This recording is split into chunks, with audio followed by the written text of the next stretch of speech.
Mukha lang patay, pero hindi yan sa ospital, salon po yan. So what's up guys po, today's video magpapaganda nga tayo ng mukha kahit wala ng pag-asa gumanda ang mukha natin.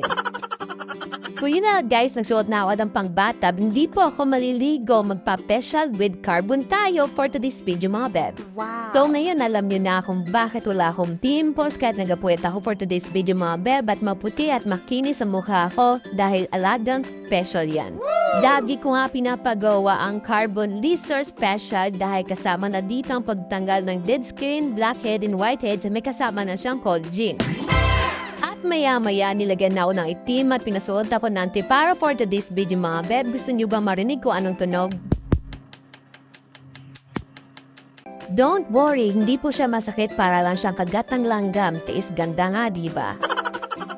At dito lang yan sa Miss J's Aesthetic Salon and Spa. Wara! Tingnan mo kung gaano kakinis sa mukha ko for today's video mga beb. Ano bang hinihintay nyo? Uy,